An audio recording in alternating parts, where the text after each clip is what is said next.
केशवपुर गांव में शकुंतला अपने बेटे और बहू के साथ रहा करती थी।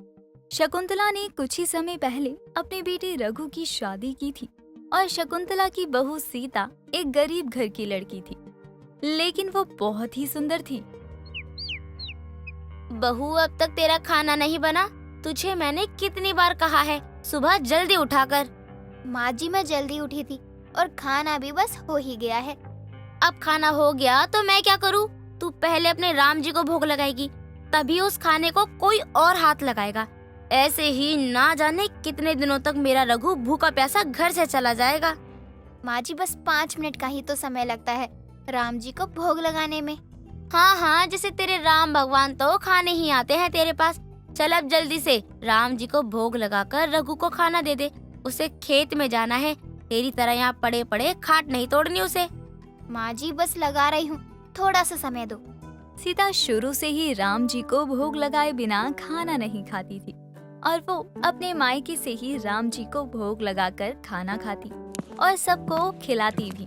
लेकिन शकुंतला को ये सब पसंद नहीं आ रहा था।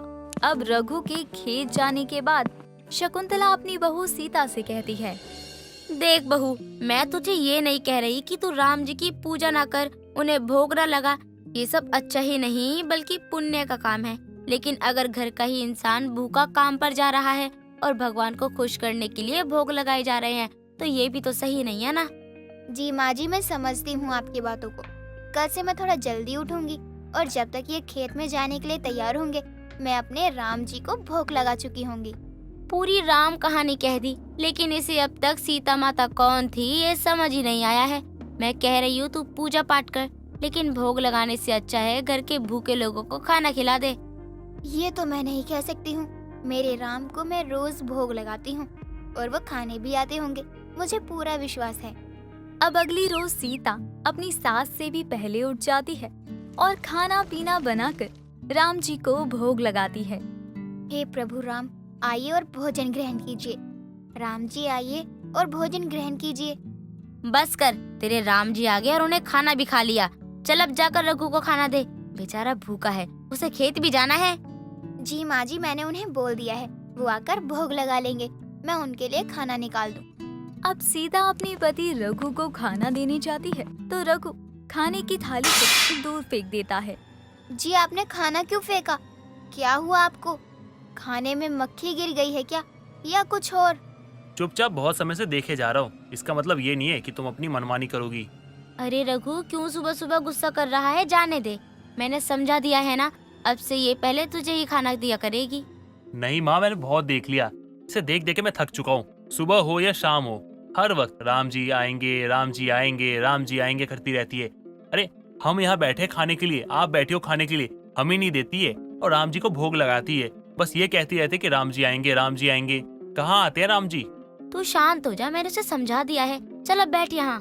तुम जितना राम जी करती हो ना, अगर कोई और तुम्हारी जगह होता, इतना राम जी करता, तो हमारी तरह गरीबी में जी नहीं रहा होता, समझी तुम? तो क्या मैं राम जी का नाम सिर्फ पैसों के लिए लेती हूँ? हे राम जी, कैसी दुनिया है ये, सिर्फ अपने मतलब की बात करते हैं लोग। मुझे माफ करना राम जी, मैं आपके अपमान को रोक नहीं पा रही हूँ। रघु गुस्से में बिना खाए ही खेत पर काम करने चला जाता है। इधर सीता की सास शकुंतला सीता को खूब खरी खोटी सुनाती है और सीता अपनी और अपने राम जी के अपमान का घूंट रोते हुए पी रही होती है। अब ये मगरमच्छ के आंसू बंद हो जाए तो घर के काम निपटा लियो। मैं विमला के घर जा रही हूँ, वहाँ थोड़ी बहुत शांति तो मिलेगी मुझे। माँ बाबूजी ने जो भी मुझे सिखाया है वही अपनाती आ रही हूँ। राम जी का अपमान होता देख मैं कुछ भी नहीं कर पा रही हूँ। मैं कितनी लाचार हूँ। घर का सारा काम करने के बाद ही सीता बिना खाए घर में बैठी भगवान राम का ध्यान कर रही थी। यहाँ बैठी बैठी क्या कर रही है? जाकर खाने की तैयारी कर। खुद तो भरपेट खा लिया होगा और अपने राम जी को भी खिला दिया होगा तूने। बस भूखे हैं तो सिर्फ माँ और बेटा। बस माँ जी, अभी बना रही हूँ, खाने की तैयारी तो मैंने कर रखी है।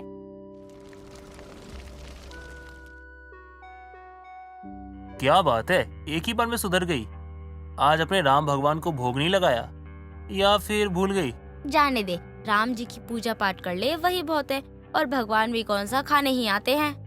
सीता अपने पति और सास शकुंतला को खाना खिलाने के बाद जो उसने सबसे पहले जो राम जी के नाम का खाना निकाला होता है उसे लेकर घर से निकल पड़ती है और गांव के पास वाले पीपल के पेड़ के पास खाना रख के हाथ जोड़कर राम जी से माफी मांगते हुए कहती है, हे प्रभु राम, मुझे माफ करना। मैं आपको समय से भोग नहीं लगा पा रही हूँ। आप भी मेरी दिक्कत परेशानी समझ रहे होंगे। आइए राम, भोजन ग्रहण कीजिए। आइए राम, भोजन ग्रहण कीजिए। प्रभु आप? मैं तो धन्य हो गई प्रभु, भगवान राम के दर्शन पाकर। सीता, तुम निराश क्यों होती हो? तुमने अब तक कभी भी हमें भूखे नहीं सोने दिया। हम तो प्रतिदिन तुम्हारे हाथों का भोजन ग्रहण करते हैं। हे भगवान, मेरा तो जीवन सफल हुआ। मुझे सच में विश्वास नहीं हो रहा कि आपने मेरे हाथों के बने भोजन को ग्रहण किया है। अब हम आ चुके हैं सीता, मांगो, क्या चाहिए तुमको? नहीं नहीं प्रभु, मुझे कुछ नहीं चाहिए। बस मेरे घर परिवार को कभी दिक्कत ना देना, बस यही चाहती हूँ मैं। अब सीता भगवान राम को भोग लगाकर घर आ जाती है।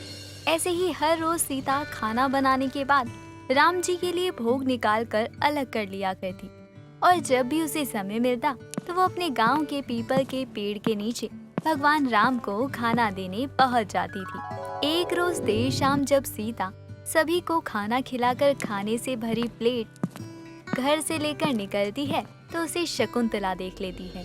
अरे ये कहाँ जा रही है खाने से भरा हुआ प्लेट लेकर? कहीं ये घर में खाना बनाकर गरीब लोगों को तो नहीं खिला आती? अगर ऐसा है तो आज तो मैं इसे छोड़ूंगी नहीं।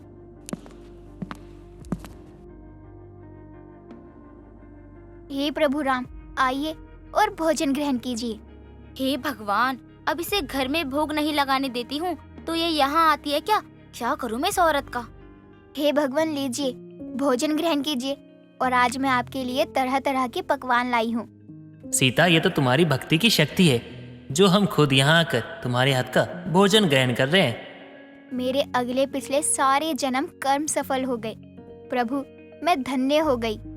शकुंतला पेड़ के पीछे छुपी ये सब देख रही थी। उसकी बहू सीता किसी से बात कर रही है जिसे वो भगवान भी कह रही है, लेकिन शकुंतला को वो दिखते नहीं। लेकिन जब वो बोलते हैं तो उनकी आवाज शकुंतला को सुनाई देती है और जब भगवान राम भोजन ग्रहण करते हैं तो थाली से भोजन भी गायब होता है। ये सब देखकर शकुंतला समझ जाती है कि उसे भगवान तो नहीं दिख रहे, लेकिन वो सीता को जरूर दिख रहे हैं। हे प्रभु, मुझे माफ करना। आप मुझे दिख तो नहीं रहे हो, लेकिन मैंने आपकी आवाज सुनी। मुझे माफ कर दो प्रभु। मैंने अपनी बहू को भोग लगाने को लेकर बहुत कुछ सुनाया। शकुंतला, इसमें तुम्हारी कोई गलती नहीं है।